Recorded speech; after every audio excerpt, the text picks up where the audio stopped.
everybody! So it's a tutorial you've all been waiting for. We're finally going to learn how to sew your panels together.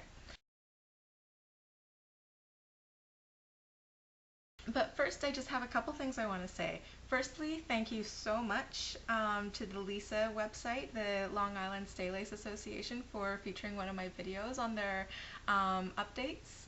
That was very sweet to whoever had given them that tip.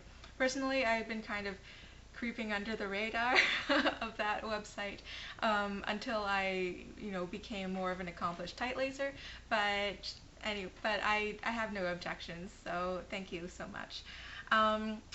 Also, I'm not going to be posting quite as frequently through the rest of November and most of December, just because things are picking up with work and with school. Final season is coming up, yada yada, and yeah, I guess I have to put that first. And oh yeah, so that's it. Okay, so let's just get started. As you can see, I made some new scrap panels, example panels to show you.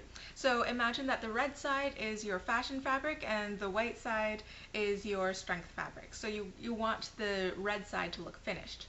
And I stitched here, I basted the two pieces together in blue. I used the machine stitching at just its widest stitch length. And what you can see here in the red Sharpie is the outline that I'm just going to be following when I'm pinning and sewing the panels together.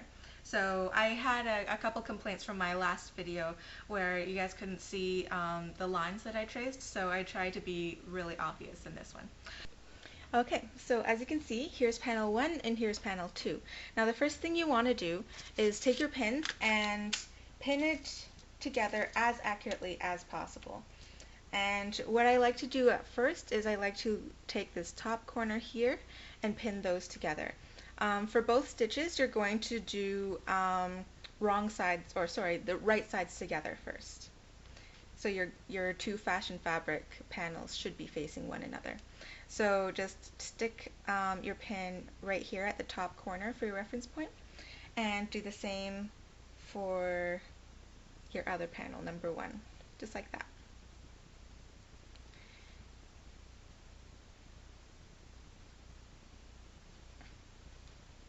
And I'm going to do the same right here at the waistline, which I had marked. Obviously, when you had marked your waistline, you would do it in chalk or erasing marker or anything that fades, because you obviously don't want that to show up on your final product. So here you can see it's entering this cross point right here, and on the other side, same thing right there.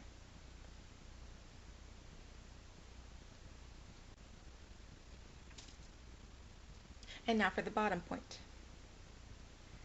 Entering the bottom point here,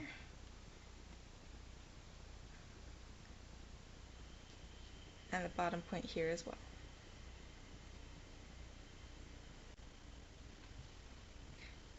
Now, because your pattern pieces aren't perfectly symmetric, you will have to do some sort of tugging and easing on each pattern piece to get it to lie flat, but just try to get it as smooth as possible.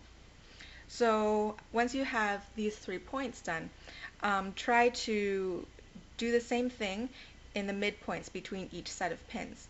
And then when you have that done, do the midpoints of that, etc., until you have a pin each 1/2 inch to 1/4 inch.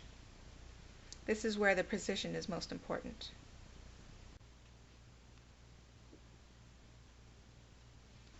You can stick your pins sideways like I'm doing here, or you can stick them along the line like this. But personally, I just prefer to use more pins and stick them sideways because it is rather time consuming to try to adjust the pins so that they lie along the line.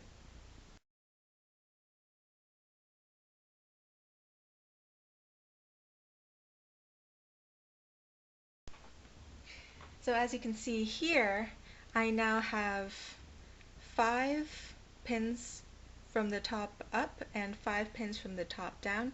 I still think it could use another pin in the middle of each of these, so I'm just going to go ahead and do that. Okay, so I'm back and I finished all the pinning on this panel piece, and this looks like a spiky monster. But as you can see, each pin is entering right on the line on this side, the red line here, and on this side you can see it's also coming out of this purple line here. So that's what you want to achieve when you're pinning. Also, one thing I want to point out is if you have a very thick line, like how I had drawn it here, I only drew it thick so you could see it in this tutorial, but if you drew a thick line as well, then try to pin and sew on the inner part of that line, because that is where it's most accurate to the pattern piece, since you're obviously tracing around it. The reason for this is because if you veer off even 1/8 of an inch on each of your pattern pieces, your corset as a final product could be even more than an inch sometimes different in measurement to how you wanted it. So I think I mentioned that in a previous tutorial, but it's just be very careful when you're pinning and when you're sewing, because this is the most important part.